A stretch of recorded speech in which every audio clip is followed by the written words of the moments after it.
Well, hello everyone, how are you doing this fine day? Hope you're enjoying your week. Welcome to another survival challenge, in particular, a Doom the Dark Ages survival challenge. You knew it was coming. This shouldn't be a surprise to anyone. What are you, stupid or something? In case you're new to the channel, the whole point of this video is that I take the story of Doom the Dark Ages, right? You got the Sentinels, they're fighting off the demons, right? Don't worry about the demons, fuck them, they're out of here. We're gonna replace the demons with some other kind of evil army force, and that army force is gonna go up against the Sentinels. We wanna see how they would do. Would they do better than demons? Would they do worse than demons? Would their tactics be different? Would they all get together and make sweet, sweet love? Who knows? I don't know. I haven't made the fucking video yet. Why are you in such a rush? Learn to enjoy life a little bit. If that's something you're not interested in, then you come to the wrong place. And you could go, but I mean, you could also just like put your phone down, not watch it, just let the video play and trick the algorithm. That would be cool, you know, if you want to be a bro about it. Now, I'm not going to waste any time going over the Sentinels and all the stuff that they can do like I would normally do for the challenge, because I already made a video covering this, and I'll probably link it somewhere up here if I remember. But even if I do remember, it might not be there because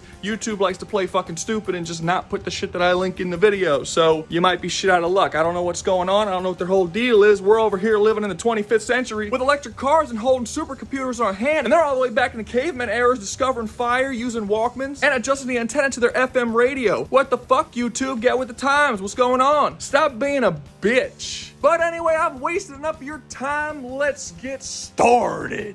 First up on the chopping block, we have the Automatons from Helldivers. These motherfuckers gonna die. Oh shit, was I supposed to wait till the end of the section to tell you that? Yeah, I guess I was. Well, whatever, fuck it. So yeah, my annoyance with the Automatons is no secret. I think that as far as all of the factions in the Helldivers universe go, the Automatons are very clearly the weakest and shittiest ones, even though personally I like fighting against them the most. Just lore-wise, they don't really have a lot going on. They don't have any like super over-the-top crazy nuclear options like the other factions do. Like, if you were to look at the Terminids, they have an extremely fast asexual reproductive rate where you can just put one on a planet and then it just pollutes the whole fucking planet in like a day or two. As well as the Gloom massive galaxy-spanning death cloud. You go over to the Illuminants, they got mind control, they can make black holes, they have teleportation, all of their ships are drones. They got all kinds of cool shit. What do the Automatons have? They're like metal dudes. They got laser guns and flamethrowers. They can like block your signals so you can't summon stratagems as easy. That's it. Arrowhead really needs to up their game with the Automatons. They're just not that interesting. They're just a fucking basic bitch robot faction with space weapons. Why doesn't Arrowhead give them crazy like technomancer abilities where each individual automaton is capable of controlling the technology on your person? Maybe they can all individually affect your stratagems in weird and interesting ways, or at least not necessarily every single person, but like different ones. Maybe they can like shut down your ships if you fly too close, and that could be like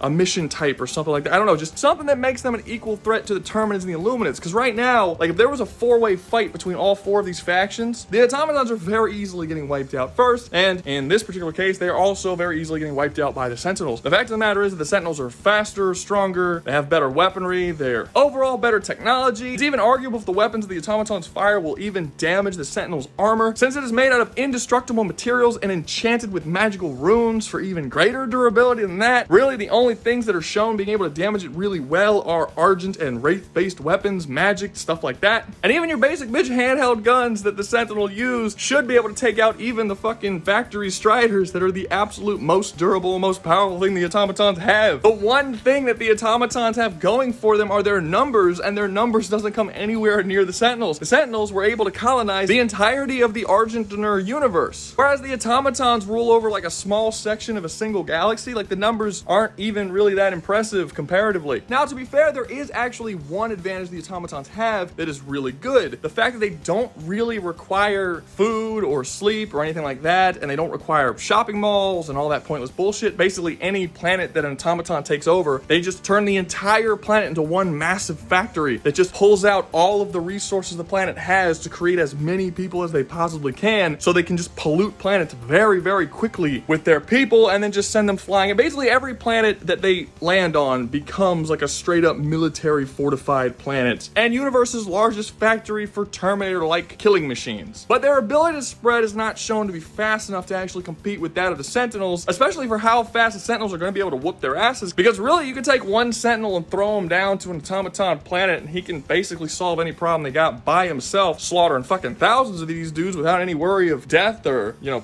a scabby knee. And even in the Helldivers Helldivers universe, this fast population ability of being able to build your troops isn't as good as the Illuminants or the Terminids way of doing it. They're even the worst at that, which is particularly egregious considering that's the only thing they've got going for them. I feel like I basically just picked this faction and put them in here so I could bitch about the Automatons being like the bitch of the Helldivers series, and I would like them to not be the bitch of the Helldivers series because they're cool. I mean, they do look cool and they have a basic cool vibe and the missions are fun. So, you know, make them not shitty, Arrowhead. Is that too much to ask? Is that not like, I got a birthday coming up, you know, within the next year or so. In the grand scheme, that's not that far away. If you're enjoying the video, make sure to like, subscribe, comment, share, and join the membership. Remember, you join the membership, you get videos early. Don't forget about the second channel, Rouga's Real House, that just opened. We'll go make some stuff on there. We got streams on the weekend that are live debates where you yourself can come and join in and debate me or somebody else, and it'll be fun, and there's people who watch it and they can make fun of you or like tail you up. It's really cool. And we got a Discord with over 1,400 members. It's super, super active and people are always in there. Okay, is there anything else that I have to sell you in this video? No?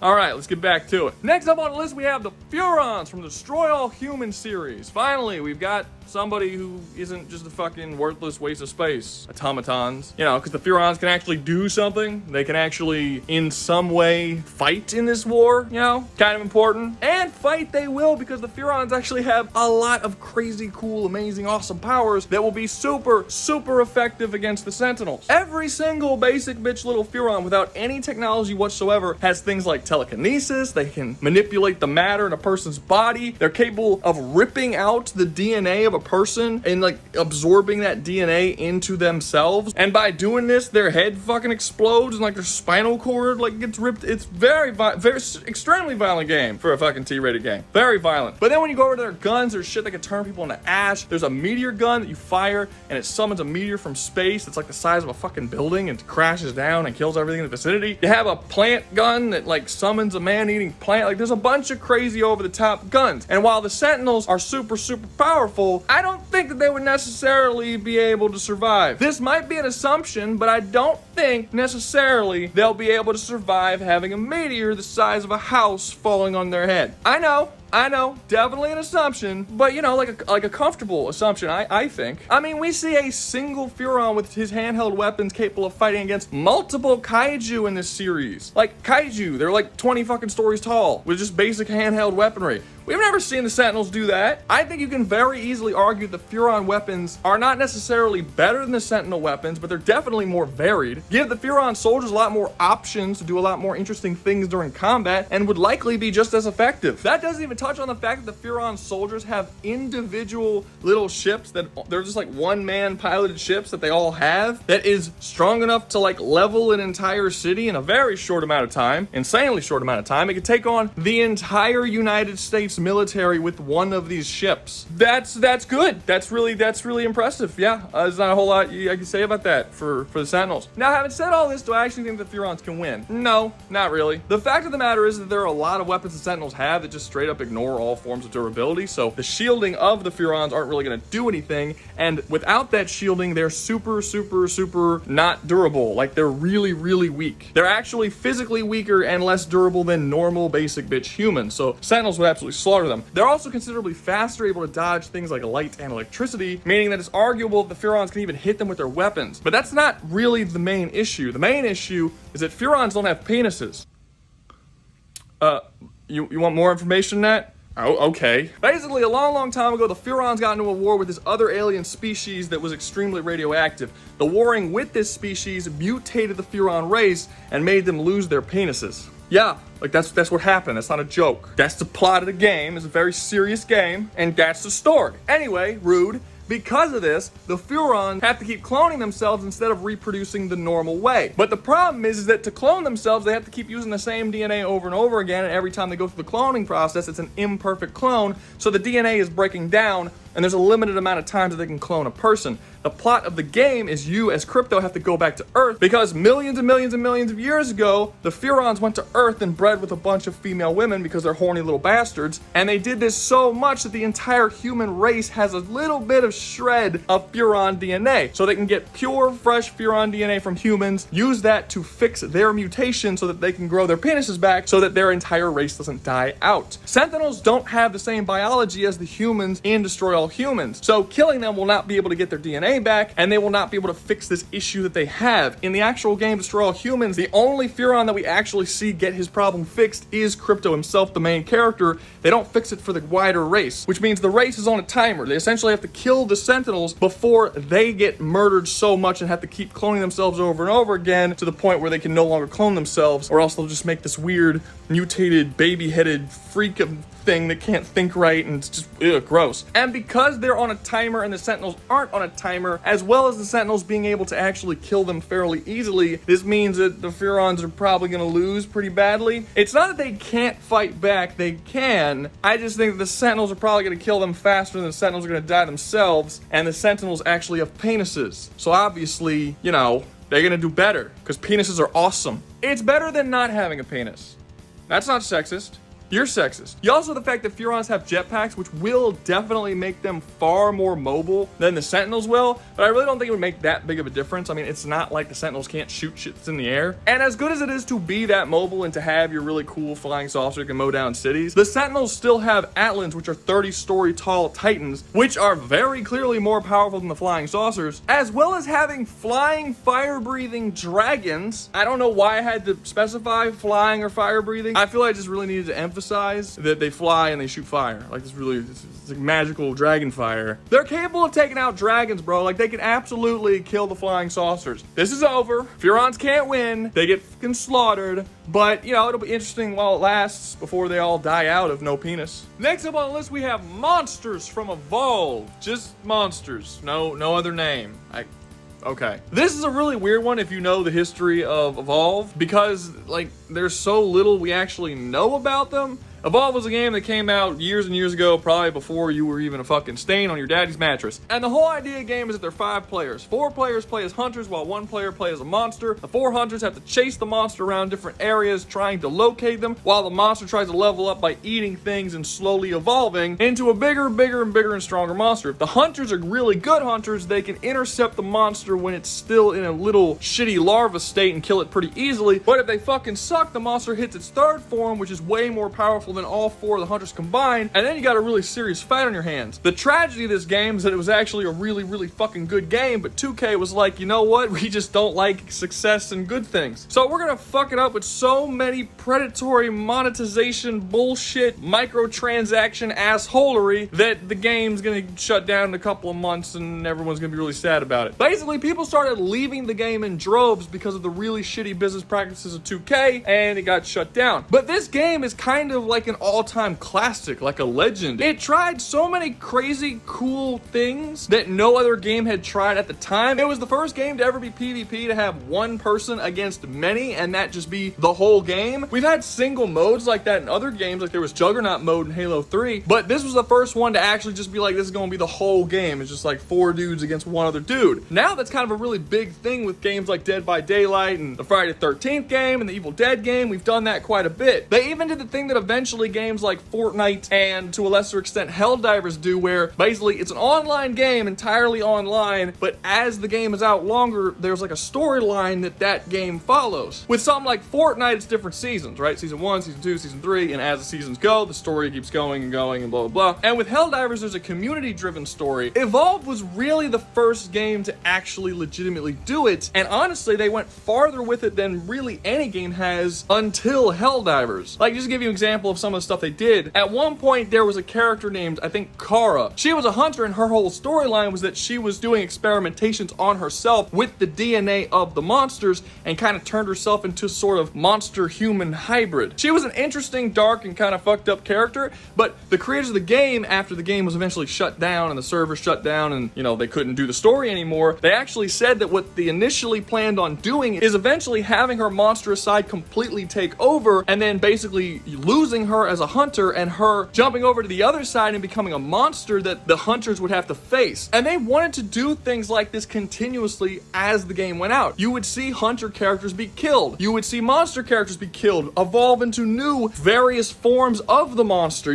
People would evolve, things would happen. A character might lose their arm, and now his design has a robotic arm, he has a new power. Like, everything was supposed to evolve. The game itself was supposed to evolve and change as time went by. Would this have probably annoyed people because they probably had characters they liked playing with. Like, if someone mained Kara, would they be annoyed if Kara wasn't a hunter anymore and jumped over to the monster side? Yeah, probably, but you gotta admit, it's a pretty fucking cool concept. Like, I feel like if that is the concept of the game, that everything constantly evolves, you just kind of know that going in. It's not gonna feel like Overwatch where they just keep fucking nerfing everyone and changing everything, and you can't, like, have a main because everything changes so often, but it's because they won't stop fucking with the system. If you go into Evolve knowing that everything is going to constantly evolve and that's just sort of a part of the story, I don't know, I think people would have really dug it. It's just really fucking cool. And now to get back on track to the actual point of the video and to actually talk about the monsters and stuff, the issue here is that because the game's servers were shut down, they didn't get a chance to actually show us the full story of what was going on in this game. We got a lot of really cool tidbits of different factions and their relationships with one another, and there were a lot of hints and conversations between the characters about the monsters and them theorizing where they come from, what their whole deal is. We learned a lot about the powers that they possess and other really cool things that I could talk about in this video, but the fact of the matter is that the story was cut off early and we don't really know a whole lot about these guys. So I can only tell you what we do know. Now, for the most part, I'm not going to go into super high detail because I already did that in a previous video. I'll link it somewhere around here. Just, I don't know, look for it. Don't be lazy. So yeah, I'm not going to go into all that, but I will tell you a little bit. Basically, what is strongly hinted at is that the monsters were sent here by some other outside force that we're not aware of, some kind of advanced alien species, and are essentially puppeted by them and controlled by them to go around and like slaughter people. And then as they eat and fight against their enemies, the humans, they slowly evolve, become stronger and stronger and stronger. And this was very strongly hinted at to be some sort of preparation for some massive alien invasion once they essentially created these creatures that were like the ultimate killing machines that could completely overtake humans after they just rode with training wheels for like, I don't know how long, however long the fucking they wanted to before they were going to introduce them all. So what does that actually mean for taking the evolved monsters and chucking them at the Sentinels? How well will they actually do? And that's kind of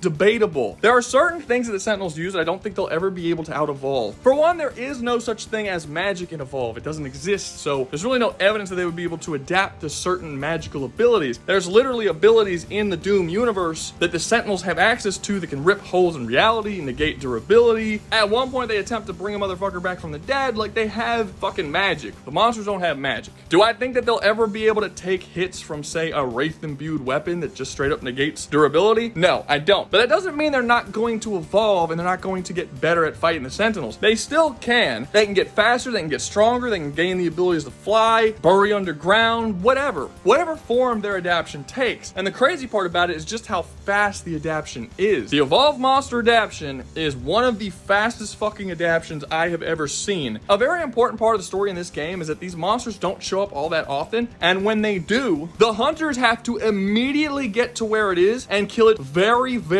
quickly, because if you let it go for weeks or months, it'll be completely unstoppable and there's nothing they can do to defeat it. Because the evolved monsters can go from being 10-foot tall big dudes who punch really hard to being 35-foot tall fire-breathing dragons in like 45 minutes. It's stupidly fucking fast. The evolved monsters don't sleep, they don't have to breathe, they can survive in space, they do not require food, but they do anyway, and through eating, they actually evolve even faster and get even stronger than they would have normally. They are highly intelligent creatures, mostly due to the fact that they are indeed being piloted by some other alien species somewhere. Well, okay, so let me clear. It's not actually 100% that they're being piloted, but we do know that Kara actually gets infected and starts to become one of the monsters, and the monster that she grows, she can't see out of, and she strongly theorizes that it's because it's not her eye and something else is looking out of it, probably from somewhere far away. This brought a lot of people to the conclusion that they're being piloted, but it's just as possible that they're not being piloted, they are their own sort of thing, but whatever's controlling them can look out of their eyes if they want to and basically see what they see, smell what they smell, and stuff like that. Again, we didn't go far enough in the series to actually find that out, so I'm basically just making assumptions here. But either way, it doesn't matter. They're shown to be extremely intelligent, capable of outsmarting seasoned hunters, even though they're really not that old. So this also heavily implies that they can adapt as far as their intelligence goes as well. So to continue, the main question being asked in this section, can the evolved monsters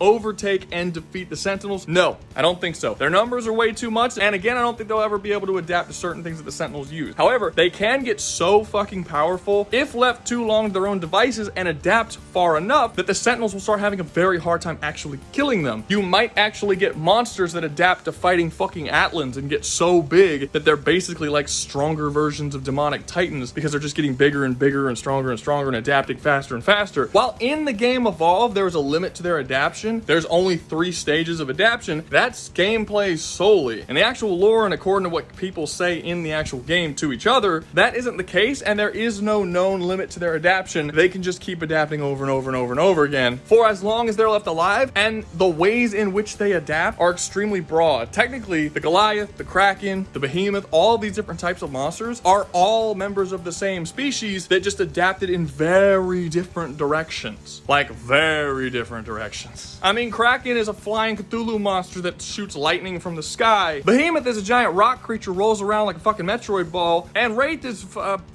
fine as fuck. What you doing later, girl? Making me feel weird things in weird places. But beyond that, sadly, there's not a whole lot more I could say. We don't know how many evolved monsters there were going to be. We don't know the aliens that were sending them or how powerful they were. For all we know, they could just keep sending monsters over and over again forever. There could be trillions of fucking monsters they could send, or there might be a reason they only send a couple at a time just to sort of test out the human race. We just don't know. But as far as taking all these beasts and just throwing them, if they did throw them in higher numbers at the Sentinels, I do think that the Sentinels would be able to take them on, as long as they figure out very quickly that they have to take them on fast. But honestly, it doesn't matter how high their evolution gets, they're never going to evolve past the point the Sentinel weapons aren't going to work on them. And that's really the major issue that they're going to have. And if the Sentinels can somehow find out the monsters were sent there by some other alien species, and then basically know to go look for another alien species to take them out because they keep sending this shit to come fuck with them, then, I mean, it's basically going to be over, right? The Sentinels will just go to war with the creators of the evolved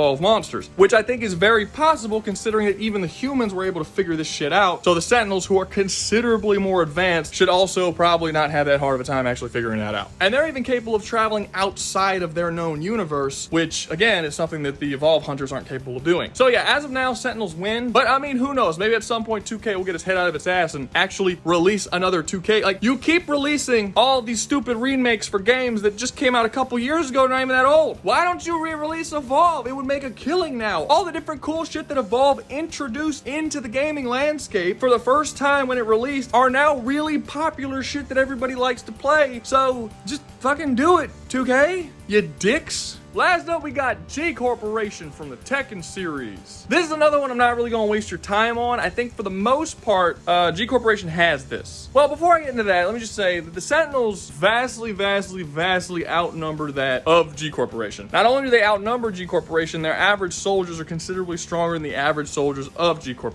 They have more powers, they have magic, all this shit. That's very, very impressive. It's very cool. The problem is that the strongest people within G-Corp are so far beyond the strength of the Sentinels that I think it's not really relevant how strong the Sentinels are as opposed to the army. I mean, you have an army of potentially millions of jackbots. One jackbot was able to destroy a 6-mile wide meteor that was heading for Earth. He flew up to it, he punched it, blew it up. He also was destroyed, but it should be noted that was like Jack 5 or 6. We're up to fucking 8 now. Each Jack gets considerably more powerful than the previous one. And the current Jack model is actually so good that Alyssa was seriously struggling to fight against it. Jack 7, Alyssa could take on like hundreds of them. So like the level of power increase is insane between the different Jack models. G-Corp has so many of these fucking things. And again, yes, while Sentinels do vastly outnumber them, like it's not even close, they literally span the entire universe, whereas G-Corp is just one faction on Earth. Like Tekken is just a single planetary series, so like the numbers aren't even close. I get that. And also I do think that the Sentinel weapons, again, because they negate durability, should be able to slice right through the Jackbots. They're also considerably faster than the Jackbots, so I suppose, now that I'm thinking about it, the Jackbots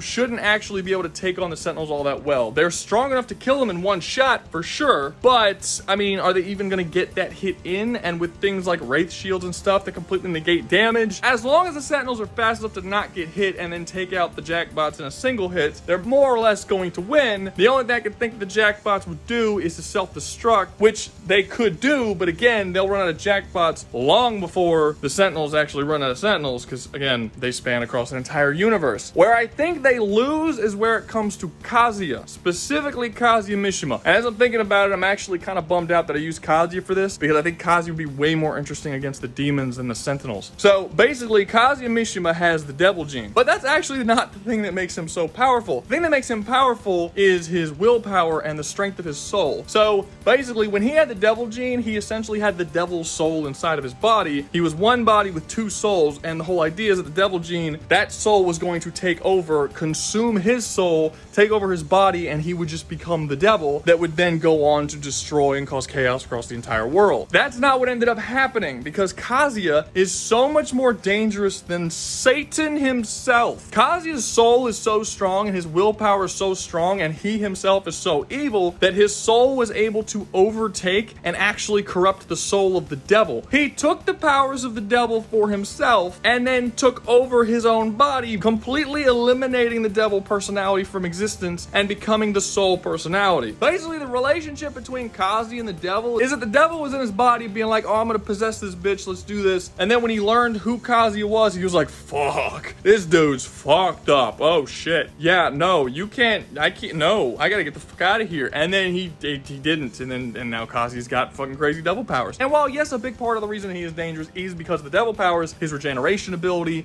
we have seen characters with the devil gene have their fucking head explode and they just grow back. He's fine. They are physically extremely strong. Even the weaker devils like Devil Jin, who is considerably weaker than even base Jin at this point, was able to destroy an entire continent with a single shot. It was very casual, and Kazuya is many, many times stronger than Devil Jin. Their power levels aren't even close. But the main thing that's going to make him super powerful in the Doom universe that's really going to fuck up with the Sentinels is the fact that Kazuya has the ability for his soul to overtake the powers, magics, and souls of other beings, incorporate into himself, and add those powers to himself. He can absorb magical forces and add them to his own power, basically. That's essentially how it works. He was able to do this to a literal god, Azazel, as well as attempted to do it to Jin. Jin did push him out and didn't allow it to happen, but it should be noted that that was a way, way weaker version of Kazuya. That was like all the way back in Tekken 4. By the time Tekken 8 rolls around, he could literally overpower God himself. So, again, two very different levels of power. I think that if Kazuya tried draining Jin in Tekken 8, he probably would have succeeded. At least he would have succeeded before he became Angel Jin. Once he became Angel Jin, that wasn't happening no more. But my point is that Kazuya is shown stealing people's souls and specifically draining the magic from items and people's souls and beings and things like that, which is going to be particularly good because Thera exists. Thera, Doom Girl or Doom Gal or whatever you want to fucking call her. She's a chick with the power of a wraith embedded inside of her body, which is potentially multiversal levels of power, but more importantly, she has no idea how to utilize that power. Meaning that if Kazuya, who has a very great mastery and understanding of his power, at any point bumps into Thera or finds out about this, he will very, very easily be able to take that power from her and basically become a multiversal wraith devil god. That's really fucking cool. You see, that's why we do these little mix matches and we put these universes together. That's a cool concept there, right? I'm not crazy. That's awesome. And this is kind of why I wish I would have saved this and put him against the Doom demons, Azarak and shit, because how would he interact with the corruption? Like in the corruption against like Doom Eternal Doom, he would die. Like there's just way too strong there, but it's way weaker in the Dark Ages since it takes place billions of years in the past. So considering that Kazuya was literally born with a devil corruption within his soul already, and he overcame it with the strength of his own soul, would the corruption the demons utilize him even work? Would he be able to overcome that power and actually utilize the powers of the corruption against other people? Would he be able to dominate the souls of demons and Azarak himself to acquire their power and their demonic magic and use it himself? Or would Davos' overbearing presence and